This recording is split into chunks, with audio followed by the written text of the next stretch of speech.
கர்த்தருக்கு கீழ்ப்படிந்து நடப்போம். நம் விருப்பப்படி, நமக்கு பிடிக்கிறபடி, நம் மனம் போன போக்கெல்லாம் நாம் போகக்கூடாது. நம்முடைய சிந்தனைகள் தெளிவாக இருக்க வேண்டும். நாம் தவறு செய்து விடக்கூடாது. இந்த கட்டளைகளை மீறி செல்வது எல்லாம் பாவம் என்று வேதம் சொல்லுகிறது. இந்த 10 கட்டளைகளின்படி வாழ்கிற வாழ்க்கை பாவம் இல்லாத வாழ்க்கை. இதை மீறினால் அது பாவம். எந்த கட்டளையை மீறினாலும் அது பாவம். 10ல் ஒன்றை மீறினாலும் நாம் பாவிதான். இந்த 10யும் நாம் கடைபிடிக்க வேண்டியவர்களாய் இருக்கிறோம். இதற்கு நாம் தேவ பெலனை பெற்றுக்கொள்ளலாம். கண்டிப்பாக இந்த கட்டளைகளை நம்மால் கடைபிடித்து வாழ முடியும். வாழ முடியாது என்று சொல்வது பொய். கர்த்தர் நமக்கு ஒரு காரியத்தை கொடுத்தால் அதை நம்மால் செய்ய முடிந்த வேலையை தான் கொடுப்பார். நம்முடைய பிதாவாகிய தேவனுடைய அன்பும், ஆண்டவராகிய இயேசு கிறிஸ்துவின் கிருபையும், சமாதானமும் உங்கள் அனைவரோடும் கூட என்றென்றைக்கும் இருப்பதாக. தலைப்பு: நான் உன்னை விட்டு விலகுவதும் இல்லை, உன்னை கைவிடுவதும் இல்லை. உபாகமம் 5ஆம் அதிகாரம். இந்த வேத பகுதியில் 2ஆம் கட்டளையாக கர்த்தர் சொல்லியிருப்பதை நாம் கவனிப்போம். ஓரேப் என்னும் மலையின் மேல் கர்த்தர் இஸ்ரவேலருக்கு தரிசனம் தந்தார். அங்கிருந்த லட்சக்கணக்கான மக்கள் கர்த்தரை தரிசித்தார்கள். ஓரேப் மலையின் மேல் கர்த்தர் தரிசனமானார். அக்கினியாக அவர் நின்று அவர்களுக்கு காட்சி அளித்தார். அங்கிருந்த ஜனங்கள் அவருடைய குரலை கேட்டார்கள். அவர் பேசுவதை கேட்டார்கள். கண்ணில் அக்கினியை பார்த்தார்கள். அவர் அக்கினியின் ரூபமாக வந்து நின்றார்.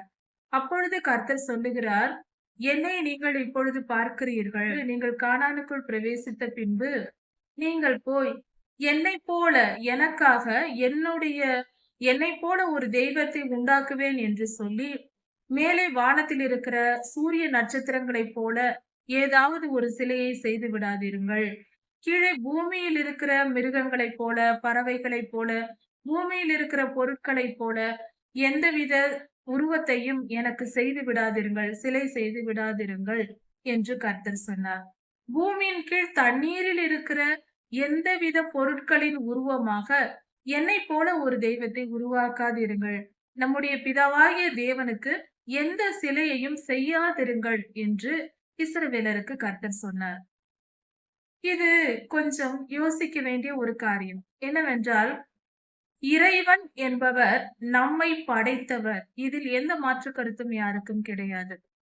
நம்மை படைத்தவரே தெய்வமாய் இருக்கிறார்.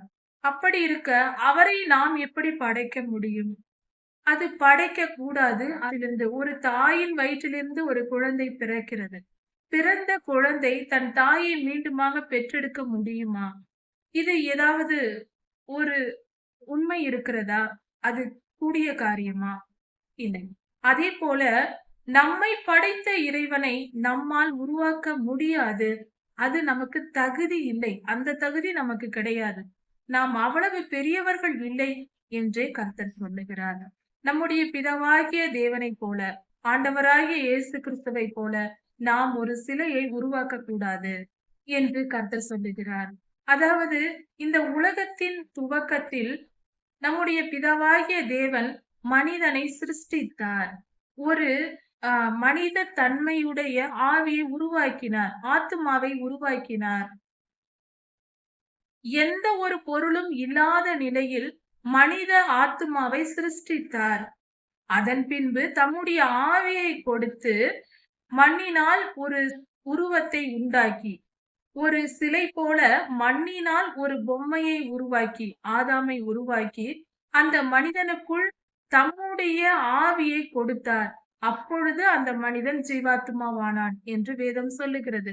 அப்படி என்றால் ஆதியாகமம் 2ஆம் அதிகாரத்தில் கொடுக்கப்பட்டிருக்கிறது. அப்படியானால் இந்த மனிதனை படைத்தவர் கர்த்தர். அப்படி இருக்க அந்த மனிதன் கர்த்தரை படைப்பது எப்படி? அவர் சிருஷ்டித்தார், உருவத்தை கொடுத்து உண்டாக்கினார். அப்படி என்று சொல்லும்போது அவர் நம்முடைய தேவனாயிருக்கிறார். நாம் ஒரு சிலையை உருவாக்கி அவரை போல ஒரு சிலையை உருவாக்குவேன் என்று உருவாக்கினால், நாம் படைத்ததற்கு, நாம் உருவாக்கிய பொருள்களுக்கு நாம் அல்லவா தெய்வம் என்று சொல்ல வேண்டும்? அதுவல்லவா முறையாக இருக்கும்? நம்மை படைத்தவரை நம்மால் படைக்க முடியாது. நம்மை படைத்தவர் தெய்வம். அவரை நம்மால் படைக்க முடியாது. இதுவே வேதத்தில் நமக்கு சொல்லப்பட்டிருக்கிறது. இந்த வேத பகுதியில் மேலே இருக்கிற சூரியனை உருவம் கொடுக்காதீர்கள் என்று கர்த்தர் சொல்லுகிறார். கர்த்தருக்கு நாம் சூரிய உருவத்தில் ஒரு சிலை செய்து வணங்கக்கூடாது. கர்த்தருக்கு ஒரு நட்சத்திரத்தை உருவாக்கி அதை தெய்வம் என்று வணங்கக்கூடாது. இந்த பூமியில் உள்ள மனிதர்களைப் போல, மிருகங்களைப் போல, பறவைகளைப் போல, மலைகளைப் போல, மரங்களைப் போல, கடலைப் போல, இப்படி எதை போன்ற ஒரு உருவத்தையும் செய்து, நீரே எங்கள் தேவன் என்று கர்த்தரை நாம் வணங்கக்கூடாது. அது கர்த்தருக்கு பிடிக்காது என்று கர்த்தரே சொல்லியிருக்கிறார். பூமியின் கீழ் தண்ணீரில் உள்ள மீன்கள் போன்ற நீர் வாழும் பொருட்கள் அல்லது அதில் தண்ணீரில் வாழ்கிற கடலுக்கடியில் வாழ்கிற எந்த உயிரினங்களோ எந்த பொருட்களோ எதை கண்டும் நாம் ஒரு தண்ணீரையே கூட நாம் தெய்வமாக நினைத்து வணங்கக்கூடாது. அதற்கு ஒரு உருவம் கொடுத்து சிலை செய்து வணங்கக்கூடாது. இப்படி செய்வது கர்த்தருக்கு அருவருப்பான காரியம் என்று வேதத்தில் சொல்லப்பட்டிருக்கிறது. நமது ஆண்டவராகிய இயேசு கிறிஸ்துவை நாம் மனதில் நினைத்தே வணங்க வேண்டும். அவருக்கு ஒரு உருவம் கொடுக்க கூடாது. அந்த தகுதி நமக்கு இல்லை என்று கர்த்தர் சொல்லுகிறார். இதன் பொருள் அப்படியாக இருக்கிறது. கர்த்தர் வானத்தில் இருக்கிறார். நாம் பூமியில் இருக்கிறோம். நம்முடைய ஜெபங்கள் கர்த்தரை நோக்கி நாம் கூப்பிடும்போது அவர் நம் ஜெபத்தை கேட்கிறார். நம்மை ஆசீர்வதிக்கிறார்.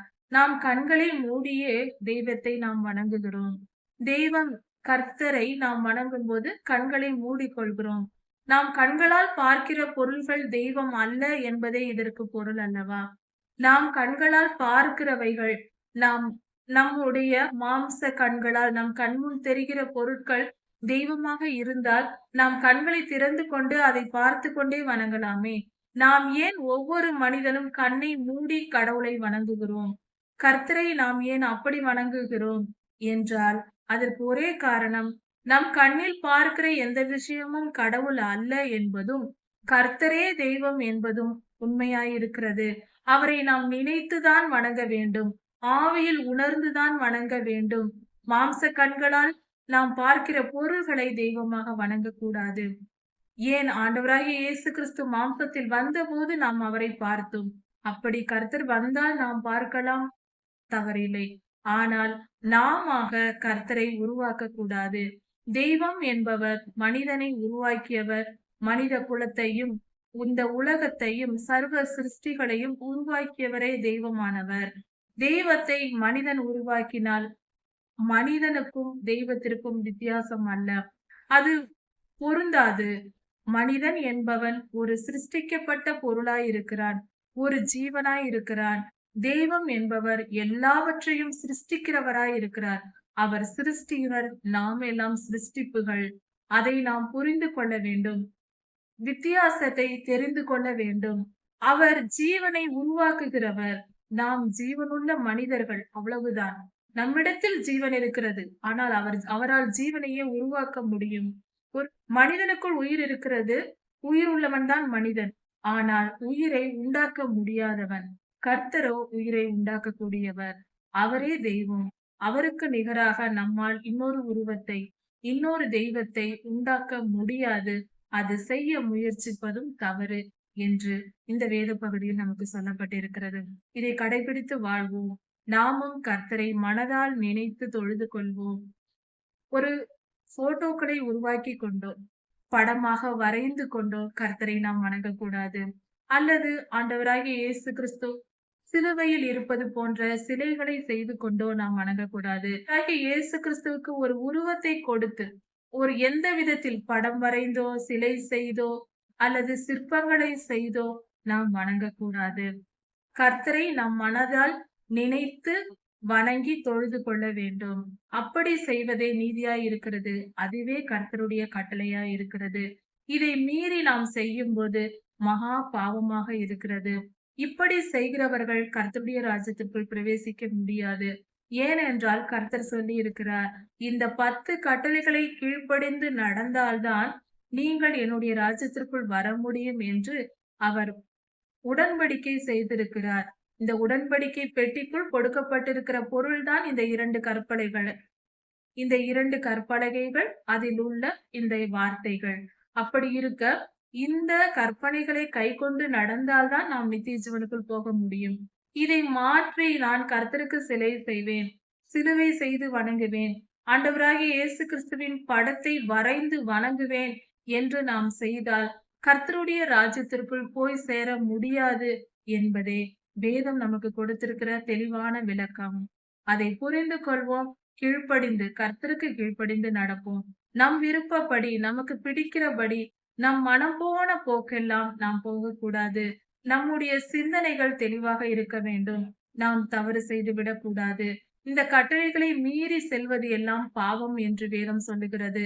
இந்த 10 கட்டளைகளின்படி வாழ்கிற வாழ்க்கை பாவம் இல்லாத வாழ்க்கை. இதை மீறினால் அது பாவம். எந்த கட்டளையை மீறினாலும் அது பாவம். 10ல் ஒன்றை மீறினாலும் நாம் பாவிதான். இந்த 10யும் நாம் கடைபிடிக்க வேண்டியவர்களாய் இருக்கிறோம். இதற்கு நாம் தேவ பெலனை பெற்றுக்கொள்ளலாம். கண்டிப்பாக இந்த கட்டளைகளை நம்மால் கடைபிடித்து வாழ முடியும். வாழ முடியாது என்று சொல்வது பொய். கர்த்தர் நமக்கு ஒரு காரியத்தை கொடுத்தால் அதை நம்மால் செய்ய முடிந்த வேலையை தான் கொடுப்பார். நம்முடைய பிதாவாகிய தேவன் மிகவும் இரக்கமுள்ளவர், கிருபை உள்ளவர், அவர் நல்லவர், அவர் பரிசுத்தர், அவர் வல்லமை உடையவர், அவர் தம்முடைய பிள்ளைகளை நேசிக்கிற தேவனாய் இருக்கிறார். அவர் அன்புள்ள தேவனாய் இருக்கிறார். அன்புள்ள தேவன் அவர். நம்மால் சுமக்க முடியாத பாரத்தை நம்மேல் வைக்க மாட்டார். நம் வீட்டில் உள்ள சிறு குழந்தைகளை நாம் அழைத்து மிக பாரமான பொருட்களை நாம் தூக்கி வர சொல்ல மாட்டோம். ஏனென்றால் நம் குழந்தைகளை நாம் நேசிக்கிறோம். அவர்களை கஷ்டப்படுத்த மாட்டோம். கனிவாக பார்த்துக் கொள்வோம். நம்முடைய பிள்ளைகளை நாம் நேசிக்கிறோம், அன்பு கூறுகிறோம். அதுபோல கர்த்தரும் இந்த 10 கட்டளைகளை நமக்கு கடைபிடித்து வாழுங்கள் என்று சொல்லும்போது, அது நம்மால் முடியக்கூடிய காரியமே, சுமக்கக்கூடிய பாரமே. பெரிய பாரத்தை நம்மேல் அவர் வைக்கவில்லை. அது முடியாத காரியம் அல்ல, முடியக்கூடிய காரியமே. அதனால்தான் கர்த்தர் அதை நமக்கு கொடுத்திருக்கிறார். அதனால் இந்த 10 கட்டளைகளையும் நாம் கடைபிடிக்க வேண்டியது அவசியமே. மத்தேயு புத்தகத்தில் கொடுக்கப்பட்டிருக்கிற கர்த்தருடைய மலை பிரசங்கங்கள் 5, 6, 7 அதிகாரங்களில் கொடுக்கப்பட்டிருக்கிற மலை பிரசங்கம் முழுவதையும் படைத்து பார்த்தால் அதில் 10 கட்டளைகளை தான் கர்த்தர் அங்கு போதித்திருக்கிறார். விளக்கமாக சொல்லி இருக்கிறார். இதை மிஞ்சி எதையுமே கர்த்தர் சொல்லவில்லை. அதாவது இப்படிப்பட்ட கற்பனைகளை கைக்கொண்டு நடங்கள், இன்னும் பரிசுத்தமாய் நடங்கள் என்றே சொல்லி இருக்கிறார். இந்த 10 கட்டளைகளை மீறின காரியத்தை கர்த்தர் சொல்லவே இல்லை. இதிலிருந்து நாம் புரிந்து கொள்ளலாம், கர்த்தருடைய 10 கட்டளைகளும் மலை பிரசங்கமும் ஒன்றே, இரண்டும் ஒன்றே. இதன் விளக்கம்தான் அது. அப்படி இருக்க நாம் புரிந்து கொண்டு இரண்டையும் சேர்த்தே படிக்கலாம். மத்தேயு 5, 6, 7 அதிகாரங்களை படித்து மலை பிரசங்கத்தை தியானித்து பார்க்கும்போது இந்த 10 கட்டளைகளும் நமக்கு சுலபமாகிவிடும். அப்படி நாம் அதை புரிந்து கொண்டு படித்து கர்த்தருக்கு கீழ்ப்படிந்து நடப்போம். தெரிந்து கொள்வோம், கர்த்தருக்கு கீழ்ப்படிவோம், கர்த்தருக்கு பிரியமாய் நடப்போம். இவ்வுலக வாழ்க்கையில் எல்லா காரியத்திலையும் வெற்றி பெறுவோம். எல்லாவற்றிலும் சந்தோஷத்துடனும் சமாதானத்துடனும் வாழ்ந்து முடிப்போம். இன்பமும் துன்பமும் நமக்கு ஒன்றை போலவே இருக்கும். அப்படி போல இருப்போம். துன்பத்தில் துவண்டு விடாமலும் இன்பத்தில் பெருமை கொள்ளாமலும் வாழ கர்த்தருடைய வார்த்தைகள் நமக்கு வழிவகுக்கும். இவ்வுலக வாழ்க்கையில் சமாதானத்துடன் நிம்மதியுடன் வாழ நமக்கு வழி தரும். அப்படி மட்டும் அல்ல, அது நரகத்திலிருந்தும் நம்மை காப்பாற்றும், பரலோகத்தையும் கண்டிப்பாக தரும். அப்படிப்பட்ட கர்த்தருடைய வார்த்தைகளை படித்து கற்றுக்கொண்டு தினமும் தியானித்து அந்த வார்த்தைகளின்படியே நாம் நடப்போம். கர்த்தர் உங்களை ஆசீர்வதிப்பாராக. இதன் தொடர்ச்சியை அடுத்த செய்தியில் பார்க்கலாம். மாரநாதா.